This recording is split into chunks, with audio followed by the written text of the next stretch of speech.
Okay, we got the basic floor framed out here.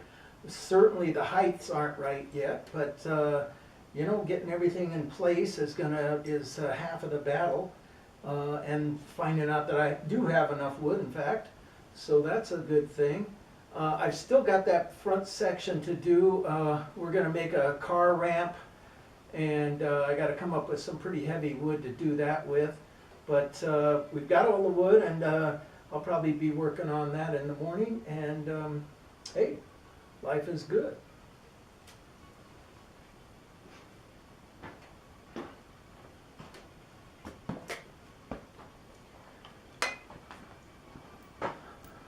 Okay, we've got the basic floor framed out here. Certainly the heights aren't right yet, but you know, getting everything in place is half of the battle, and finding out that I do have enough wood, in fact, so that's a good thing. I've still got that front section to do. We're going to make a car ramp, and I got to come up with some pretty heavy wood to do that with. But we've got all the wood, and I'll probably be working on that in the morning, and hey, life is good. Okay, so we're getting set up here. I went through and squared up this back section. Got all of the posts, or the joists in a sense, set up so that they're leveled this way and leveled that way, and that's going to get us so that the floor kind of sits square, and it also goes up against the ledge on the lathe there, or below the lathe. And by the way, I don't know if you noticed, but if you've been following along, the lathe used to be over here, and we brought a forklift in and picked that lathe up, spun it around, and put it back over there on top of the concrete pad where I wanted it from the get-go. So it's in a good solid place, nice and square, good and firm. So now we're going to continue with leveling this beam here, and in a sense the decking is going to go back and forth across here all the way up to this point, and then it's going to turn, and the decking's going to go this way, mostly because I'm building, as I said earlier, I'm building a little ramp for a car to get in here, and then I want to dig out this area here so I can climb in under the car without having to jack it up and all of that stuff, and do work on cars. You know, not anybody else's car, but my own, and my daughter's, and my wife's, and my truck, and you know, the 1,600 cars that are in my life. So make that easier. We're going to continue on. Right now I'm at this beam right here, and it is this corner needs to come up a certain amount. We're going to just fast forward you through this next part of the process so you kind of get an idea of where we're going and what we're doing. I'm using a lot of shims. I shim it up to where I think I want it to be, and it's all square, and then I measure that and go and cut a piece of 4x6 cedar and put that in place, and everything's good. All right, fast forward.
Well, Nick Collier here. It's the afternoon, and we are at the point to where we're going to make the wheel tracks for this deck. And turns out that I bought this piece of wood, oh, I don't know, about 6 months ago. I happened to look on Craigslist, and there was this little ad. I have a 2 by 12 by 6, or I'm sorry, not 2 by 12, 4 by 12 by 16 inch piece of wood for sale for $25.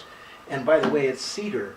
And I jumped on that thing as fast as I could, knowing that I didn't need a piece of wood that big, but that it, you know, for 25 bucks, how could you pass it up? I ended up getting a whole bunch of other wood from her. I think I paid her 50 bucks for the whole batch.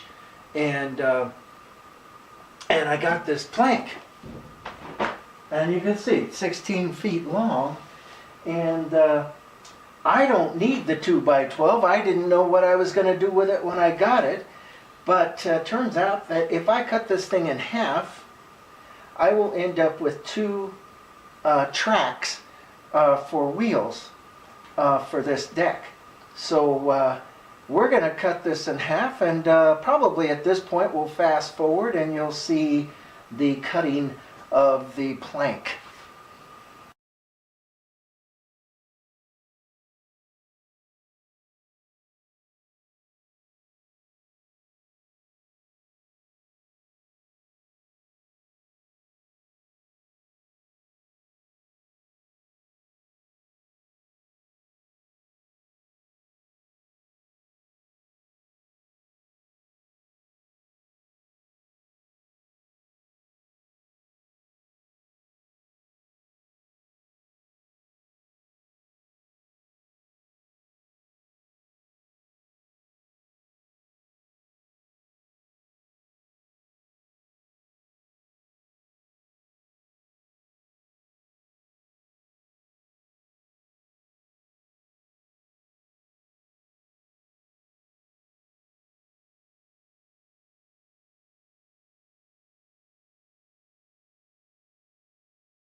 Okay, it's now Sunday morning, July, I think 5th, might be 6th.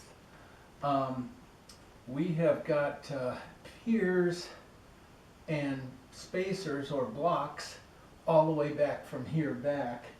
And we're ready to kind of finish off this front section. I don't know if you can see it or not, but this is my wheel track for putting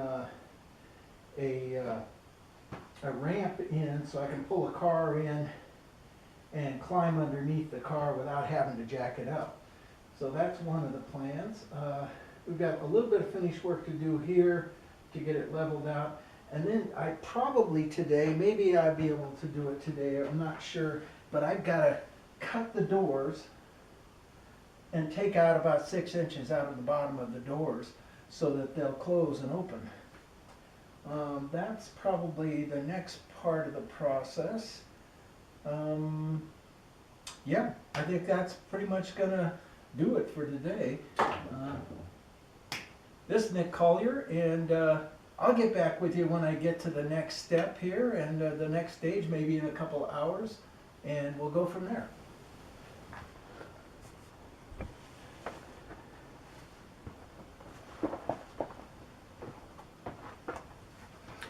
Okay, so our floor level is going to be right here. And if you'll notice, we've got about an extra 6 inches of door here that we're going to have that's going to be hitting the floor. And that's not a good thing because this door won't be able to close or open. So we've got to take out that 6 inches. And I don't want to take the door off to do it because this thing probably weighs, well, who knows how much it weighs, but more than I want to handle.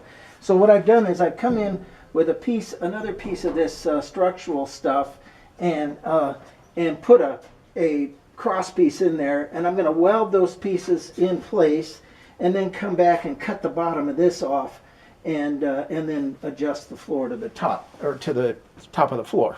Adjust the door to the top of the floor. So follow along, and let's do some welding.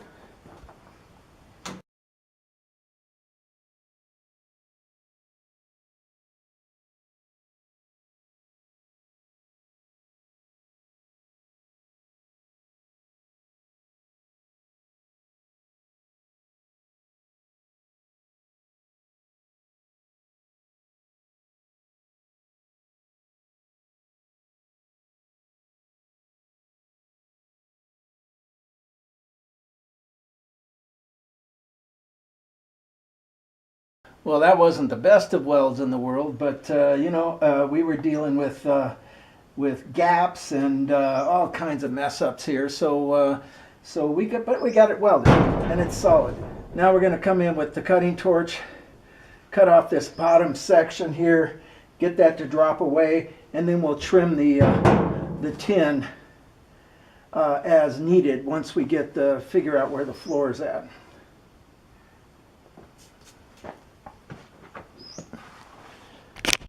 Okay, we got our cutting tip on here. We're ready to go for it.